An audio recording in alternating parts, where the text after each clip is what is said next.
Greetings, YouTubians, and welcome back to Wayne Sharp World, where it is time for Volume 2 of This or That. And I gotta say, this group of pairings we have here is just as tough as the first. Some of these are even harder, and one of them, I don't even know why I put myself in the situation I'm in to give you guys a choice, but we're gonna do it in this episode, and I'm pretty confident in my pick now. I actually put way too much thought than I really should have into this, but here we go. We're not going to waste too much more time. You guys know the rules. The only rule is there is no Battle of the Blade matchups in this, and that's it. They'll all be linked below. They're all winners. They're all some of the best knives that you can get because I have them in my personal collection, so I really do love and enjoy all of them, but I will be picking one. So let's go, and let's start off with a couple American-made bangers with the ProTech Mordax and the ProTech Malibu. How can you even pick between these two? It's very hard, but I'm definitely going to do it.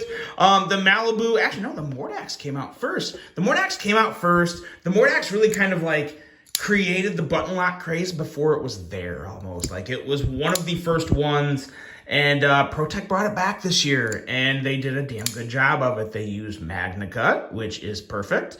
This still has the same great ergos, the nice big blade, excellent handle.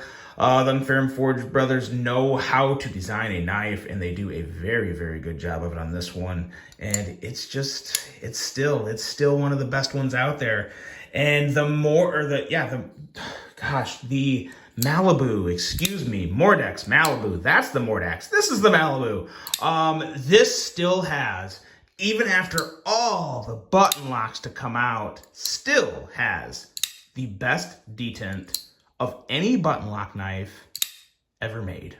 And there's really not a lot of knives that can even go into the discussion to really give this a run for its money. Surprisingly, the Civivi Cogent can give this knife a run for its money, but not many, and it doesn't beat it. This still definitely beats the Cogent, but I tell you what, I can do this all day. It is just so addictive, super fidgety, feels great in the hand. Some nice CPM, where is it? There it is. CPM 20 CV steel. Excellent knife, American made. You can't go wrong, but in my opinion, you can do a little better with the Mordax. I really do like the Mordax in this group. The detent on the Mordax is not as good, in my opinion. They're both good enough, but I do prefer the detent on the Malibu over the Mordax. But I like everything else about the Mordax enough. The Magna Cut, the better ergos, the bigger blade. It does win this one for me, and I'm just so happy ProTech brought this back. And I'm probably going to do something stupid here pretty soon and buy another one of these of a different version. So we'll see. I'll keep my eyes peeled, but man, oh man, I really do love the Mordax. It carries so damn good in the pocket. It's so fidgety. I need to get some thumb studs added to this too, because thumb studs would perfect it. But yes, Mordax over the Malibu in this one. And let's keep rolling here. And the awkward position I put myself in, this is the pairing I was talking about, because we are going to pick between the CJRB Echo, the button lock version. I am specifying the button lock version in this, versus the latest and greatest CJRB Pyrite with the Warney blade. This is probably, between these two knives, I've probably had the most people ask me which one would I go with. And I mean, in the history of my channel, ever since I've been doing this, that's probably the most commonly asked questions in terms of what between two knives I should get. And man, oh man, I went back and forth, and this is gonna surprise some people. This is definitely going to surprise some people. Actually, it's not going to. I have to go with the Echo. I just have to. It just feels too stinking good in hand. And the Pyrite feels great in hand too. Let's talk about the Pyrite first, because it came out first. It is a little more affordable, coming in at 50 stinking bucks for this. And I tell you what, let me be the first, probably not the first to tell you, but let me tell you, CJRB has some plans for the Pyrite, some major plans. You guys are going to be seeing a lot of pyrites for a very good thing. There's going to be so many flavors coming at you over the course of this year and probably beyond, because this is truly one of the best button lock knives to ever be designed. And I really do love this Wharncliffe blade. I love the cutout. It has a very nice neutral feel in hand. I have no complaint whatsoever with the ergos on this knife or the action. Middle finger flicking action is perfect. Blade cutout looks great. The knife in general is just an absolute stunner, especially for 50 bucks. One of the best knives for 50 bucks that's ever been made. But this is just, it's Ray. It's a little different. It's a little out there. The blade shape is awesome. It's super fidgety with the front flipper that works great, or the middle finger flick. And of course it is reach around approved. I really, really like the all black with the button being like satin. It's a nice pop. It's just good. I mean, it's the Echo. It's so damn good. It is a little more expensive, not crazy expensive. I don't know the exact pricing on this. I don't remember it anyway. But like I said, these will all be linked below. This was the hardest one for me to choose in the entire series, I think. It's just because I love both these knives so much, and they're so high up on my rankings for best knives of the year this year. This is why you don't get cats. I mean, you should get cats, but prepare to live in hair if you get cats. But yeah, two great knives. The Echo wins. The Echo edges the pyrite. That's my final decision, and you're welcome. I'm never going to put myself through that much torture ever again. Next up, we have the Civivi button lock Elementum, specifying the button lock here, versus one of the latest and greatest Civivis, the Cubit. And this one, I'll be completely honest with you guys, this is pretty easy. I'm going to go with the Cubit right off the bat over the Elementum. And that may shock some people because I was very high on this button lock Elementum. It feels great in hand. It's the same great Elementum everyone knows and loves, just a little thicker handle and with a button lock. The whole reason I prefer the Cubit is, one, it is, let's flip them around here without cutting myself. It is considerably thinner in hand and in pocket. It's lighter, it's thinner, not much lighter, but it is slightly lighter. I think at least it feels lighter. Slicier blade, but in a very different way. You have a full flat grind versus a very nice hollow grind, an excellent hollow grind, to be totally honest. But what I really like about the Cubit most over the button lock Elementum is, I don't know if all button lock Elementums are like this, but I got to push down a little harder on the button lock for it to really fully close. And you don't on the Cubit. The Cubit for me is, even though I made that look very difficult, it's a lot easier to close for me. It's just very fun to swing shut, and middle finger flick on this is fantastic. And I like the vibes I get from this knife a little more than the Elementum. It's kind of nice not having that flipper tab down there, even though I don't mind the flipper tab on the Elementum at all. But yeah, I'm a huge fan of this. It feels so good in hand.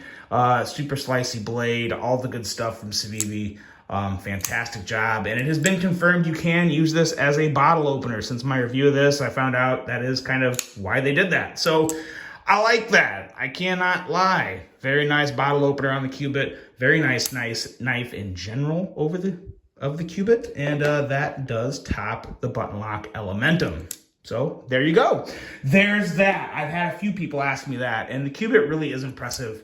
I really am a fan of this, especially with the 14C 28N steel. I would take the 14C 28N over Nitro V, just me, but I really love 14C 28N. Next up here, we have a couple bigger, beefier knives in the CJRB Riff and the Kaiser Mad Tanto. Now, the Tanto came out earlier this year. The Riff dropped very recently. And as you can see, both very comparable in size, wider handles. Definitely very considerable flippers. You got an extra deployment option here with the fuller on the Riff, which is very, very nice. And the Mad Tanto has better ergos. So you have more fidget factor on the Riff. But in my opinion, considerably better ergos on the Mad Tanto. I really do love the ergos on this.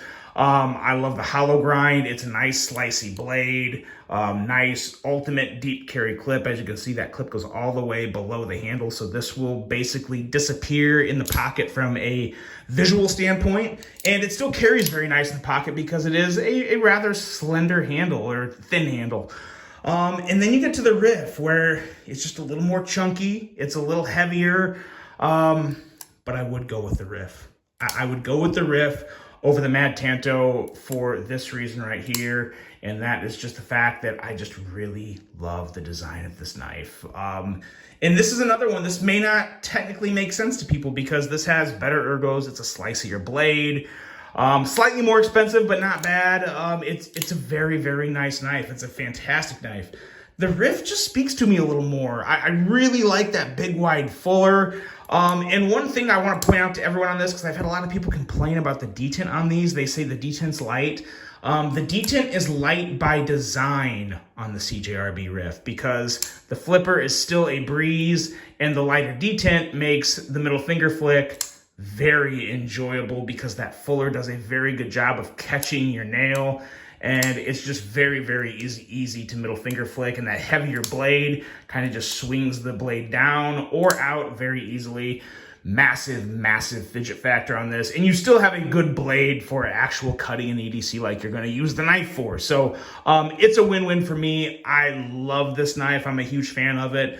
And the Mad Tanto is also fantastic. It's still in the running for some Knife of the Year stuff because it has a great flipper tab that has some pretty good jimping there. I wish they had a little more up there, but it does still work and it feels great in the hand. But, whoa, how did I do that? That's a first. But I would slightly favor the riff over the Mad Tanto. And we're down to our last two pairings in this episode of This or That. And the next one is a couple of my favorite Kaisers ever. This is the Kaiser Escort versus the Kaiser Drop Bear. Yeah, where to even begin with these two? I mean, this was another really tough one for me, but at the end of the day, I have to stick to my guns here and go with the Escort. I'm going to kill the anticipation on this one because the Escort was my Knife of the Year for 2022. And I forget how much I like it until I get it in my hand. I really do. It's got a nice thin blade, slicey edge, real sleek, stealthy look. 20 CV on this guy. Excellent crossbar lock action. I don't know why, for some reason, I'm struggling to remember the name of this crossbar lock. But it's a very good crossbar lock. You can adjust the tension of it. It's fantastic. There's so many different names for the crossbar locks now. I get them confused because I get tied deeper and deeper into work. So apologies for that, but it's a great crossbar lock. It is kind of an exclusive thing to Kaiser. They did make it kind of their own little crossbar lock and made it actually unique. So where giving it a name was actually worth doing, but then I'm an idiot, so I forgot it. But I just love the ergos on this. I love the clip. I love the overall vibes. It's just, again, it's a Dirk Pinkerton design, so it's nice and stealthy and sleek and just very, very good. And in terms of an Escort, even though this is over $100, it's one of the more affordable Escorts you could get in life. If you catch my riff there. Not that I would know, but yeah, it was a joke. Let's move on. The Drop Bear's still great. Nice, simple drop point blade, simple neutral handle, feels good, fills the hand.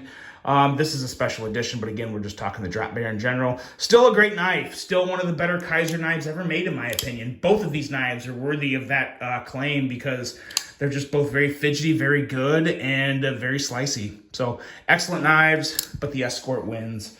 And last up, we have a couple more American-made bangers. We have the, blow the cat hair off, the TRM Titanium Atom versus the TRM Shadow. And what you just saw is why I would pick the TRM Atom over the TRM Shadow, which would surprise a lot of people because I do think like that. I feel like the Shadow is definitely the more desirable knife, but I have found through handling a lot of Shadows, it's really hard to kick this blade out. The detent's not what it used to be. It's very soft. It's the spring. We need stronger springs in this. And I think another problem with the Shadow is the thumb stud is too far from the pivot. So you really gotta you gotta make a concerted effort to flick that blade out. It's not as simple as to where when you go to flip the blade of the Atom out, it's just Very, very simple, very easy. And I even kind of softened that one because I was trying to do it perfect, but you can reverse flick it and it's great. And whether this has titanium or not, the titanium scales definitely elevate the Atom to a completely different knife, in my opinion.